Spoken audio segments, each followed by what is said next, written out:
What if I told you that when you deposit $1,000 into your bank account, your bank doesn't actually keep that money sitting safely in a vault, waiting for you to come back for it? What if I told you that your bank is legally allowed to lend out the vast majority of that same $1,000 to someone else? At the exact same time, you still believe it's sitting right there in your account, available whenever you want it. This isn't a conspiracy theory. This isn't some obscure loophole exploited by a few shady institutions. This is literally how the entire modern banking system is designed to work, everywhere, by every major bank you've ever used. It's called fractional reserve banking, and once you understand exactly how it works, you'll never look at your bank account or the entire concept of money itself quite the same way again. Today, we're going to break down exactly how banks use this hidden method to generate enormous profits, how this process actually creates new money out of thin air, quite literally, and why understanding this system matters for your own personal finances, whether you're saving, borrowing, or investing.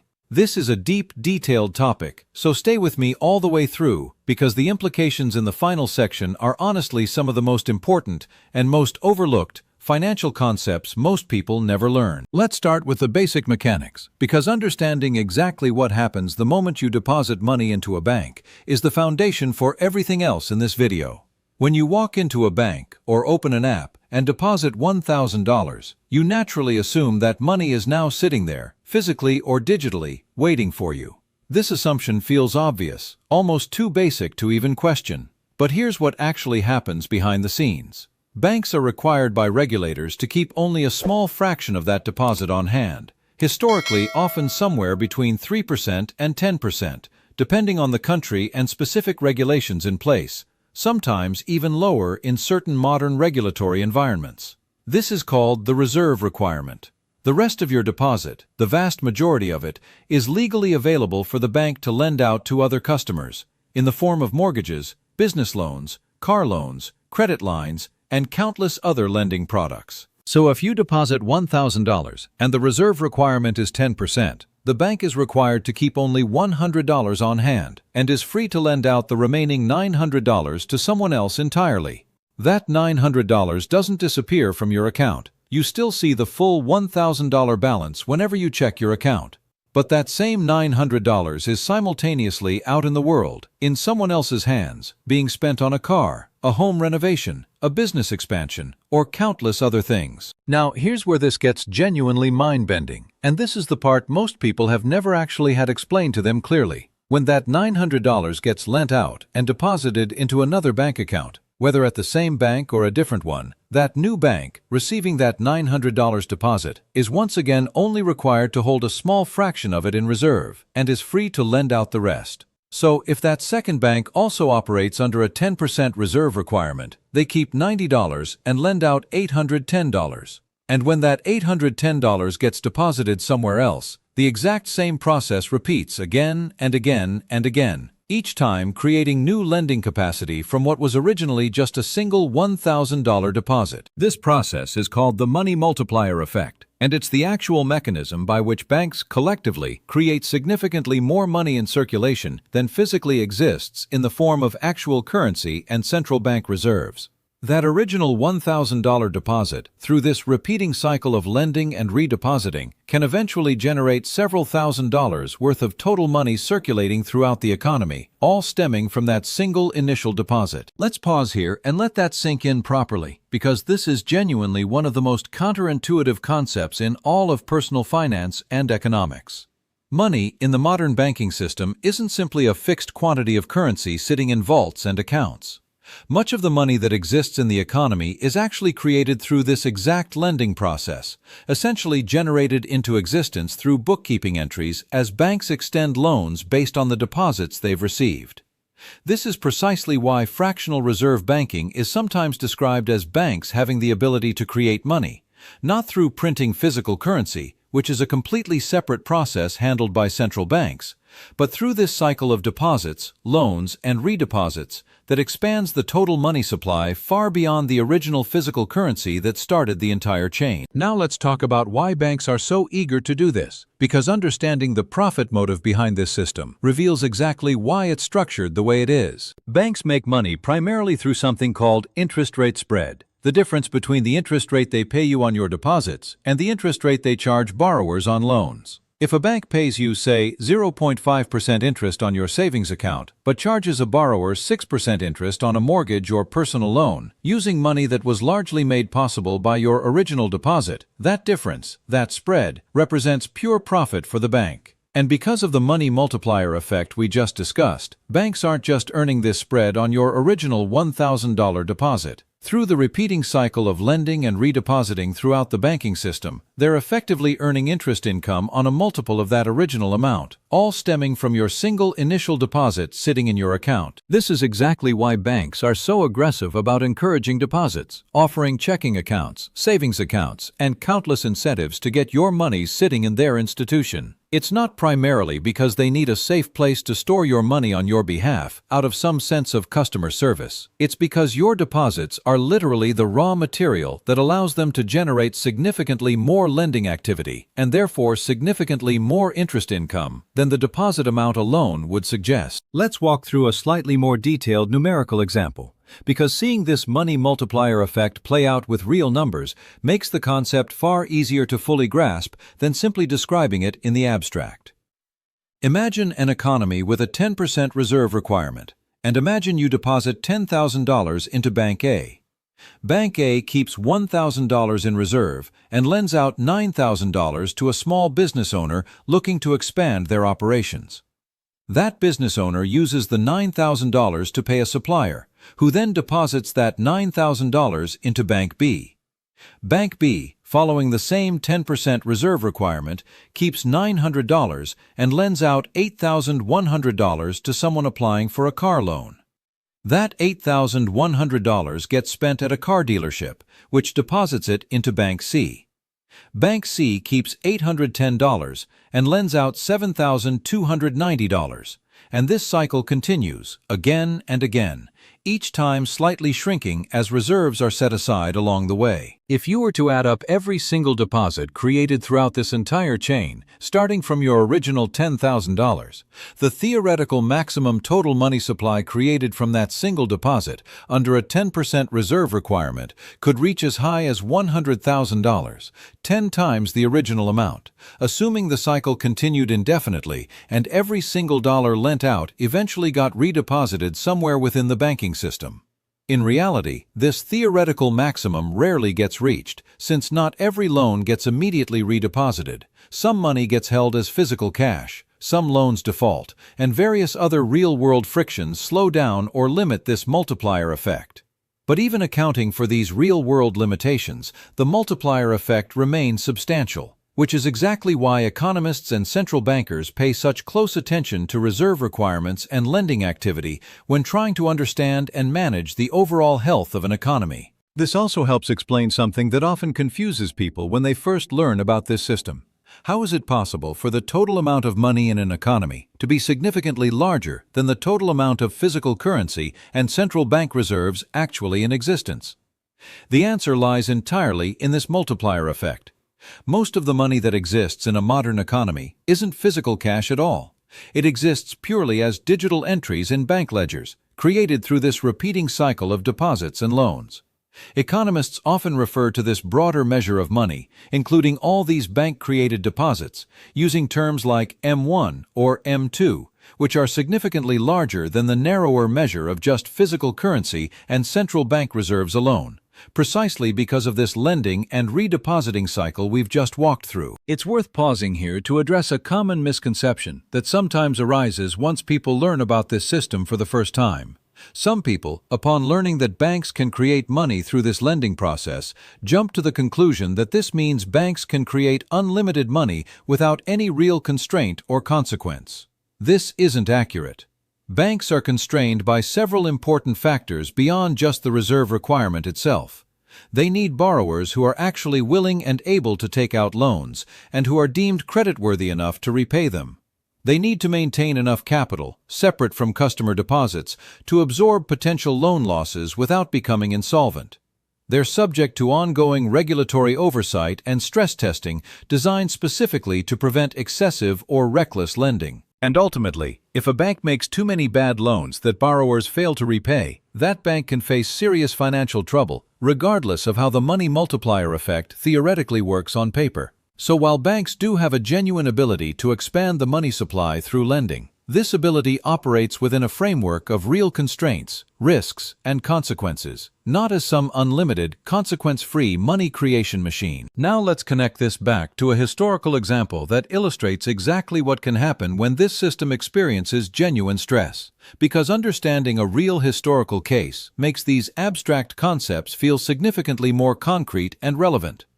During the 2008 financial crisis, one of the core problems that emerged wasn't simply that banks had made risky loans, though that was certainly part of the story. A significant part of the crisis involved a breakdown in trust throughout the banking system itself.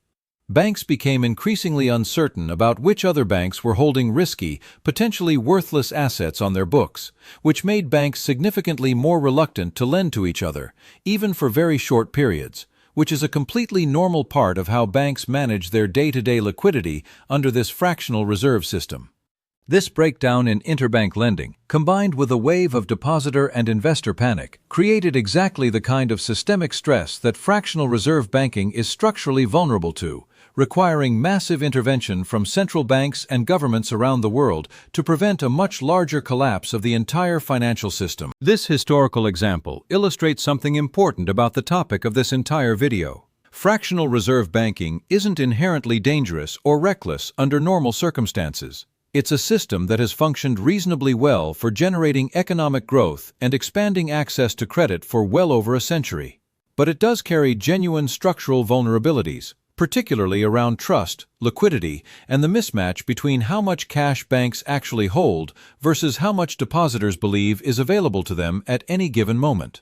Understanding this vulnerability isn't meant to make you fearful of the banking system, but rather to help you understand why certain safeguards, like deposit insurance and central bank emergency lending facilities, exist in the first place, and why they matter so significantly for maintaining stability throughout the broader financial system that virtually all of us rely on every single day. Let's talk about the specific role of central banks in this entire system, because they play a crucial part in regulating and enabling this process on a much larger scale. Central banks, like the Federal Reserve in the United States, set the reserve requirements that determine exactly how much of each deposit banks are required to hold back rather than lend out.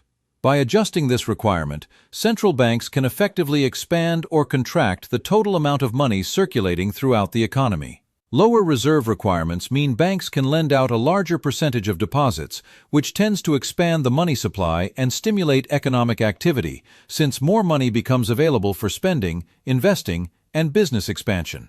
Higher reserve requirements mean banks must hold back more of each deposit, tightening lending activity and slowing the growth of the overall money supply. Central banks also influence this system through interest rate policy, adjusting the rate at which banks can borrow money from the central bank itself or from each other, which in turn influences the interest rates banks charge their own customers on loans and the rates they offer on deposits. This entire interconnected system, reserve requirements, interest rate policy, and the money multiplier effect working together, forms the foundation of how modern economies manage and control the total supply of money circulating through the financial system at any given time. Now, I want to address something important here, because understanding this system can initially feel unsettling, almost like discovering something secretive or even dishonest happening behind the scenes of an institution most people trust implicitly with their money. But it's worth understanding that this system, while it can certainly sound alarming when explained plainly for the first time, is actually a well-established, heavily regulated system that has functioned as the backbone of modern economic growth for well over a century.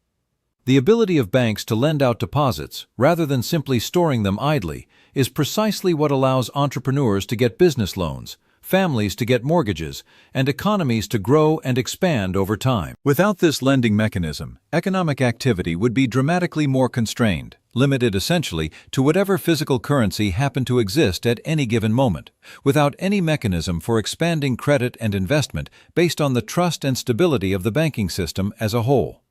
That said, this system does come with genuine risks, and understanding those risks is important for understanding why certain financial events, particularly bank runs and financial crises, happen the way they do. Here's the core vulnerability built into fractional reserve banking.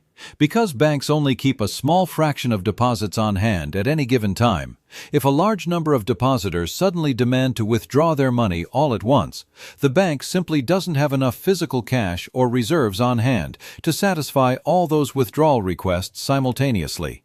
This is exactly what's known as a bank run, and it's precisely why bank runs can turn a stable, functioning bank into a collapsed institution within a matter of days, sometimes even hours, even if the bank's underlying loans and assets are otherwise perfectly healthy and sound. The problem isn't that the bank made bad decisions with its lending.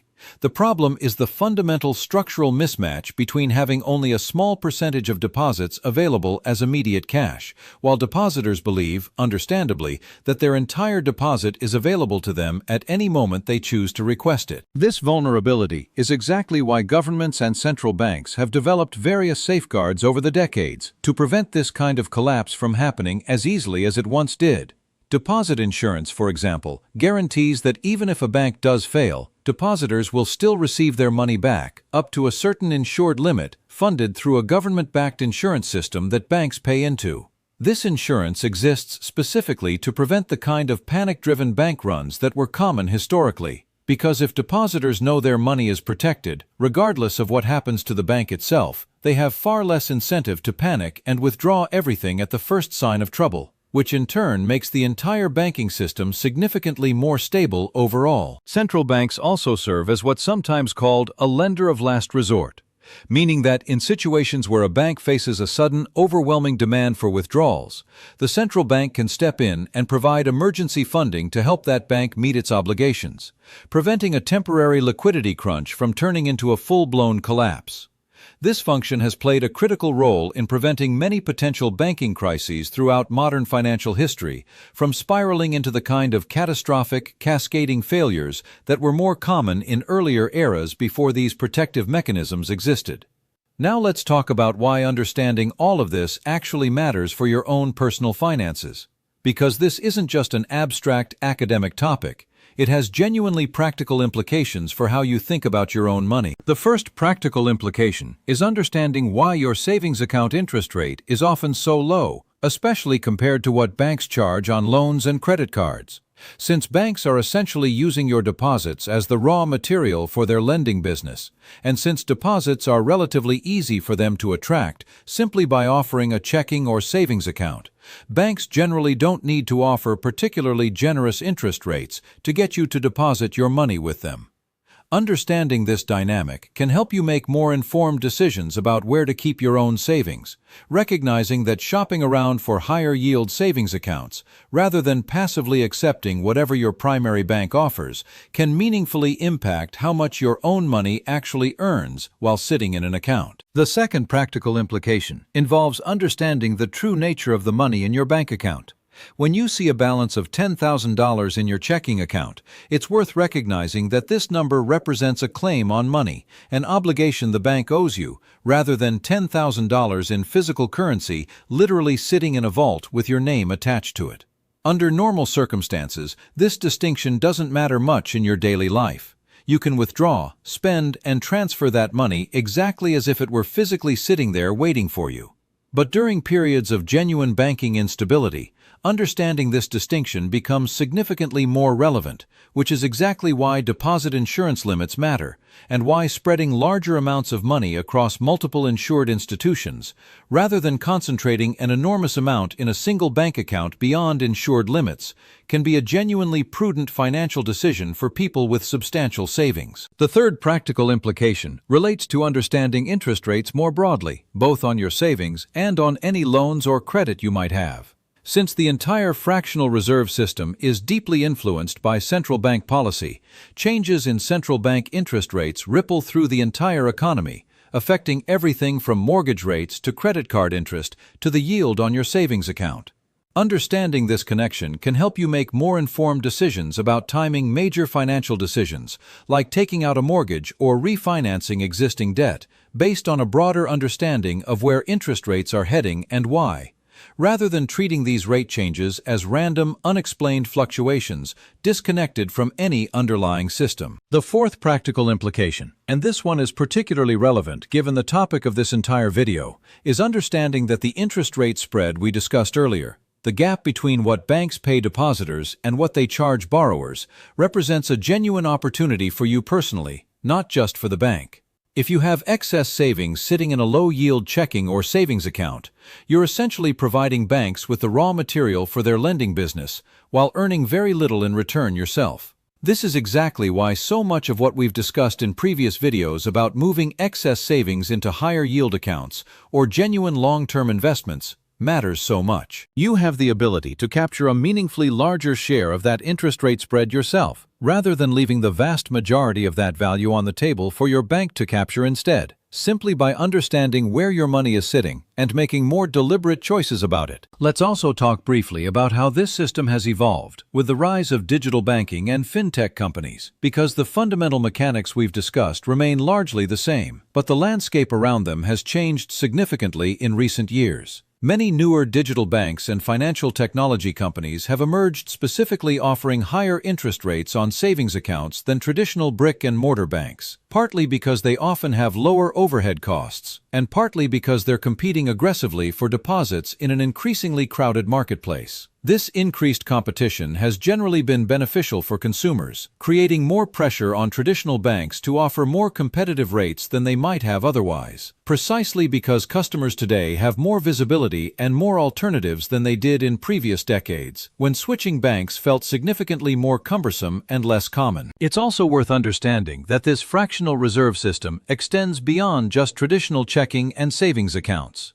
Credit unions, which operate on a similar but not identical model, often centered around member ownership rather than shareholder profit, also engage in similar lending practices based on member deposits, though the specific structure and incentives can differ somewhat from traditional for-profit banks. Understanding these differences can be useful when deciding where to keep your own money, since credit unions sometimes offer more favorable rates precisely because they're not primarily focused on maximizing profit for external shareholders in the same way traditional banks typically are. Here's the broader lesson I want you to take away from everything we've discussed today. The banking system, at its core, is built around a fundamental exchange of trust and value. You trust the bank with your money, believing it will be available when you need it. The bank uses that trust and the deposits that come with it to generate significant profit through lending, profit that historically has flowed disproportionately toward the bank itself rather than back to you, the depositor whose money actually made that lending activity possible in the first place.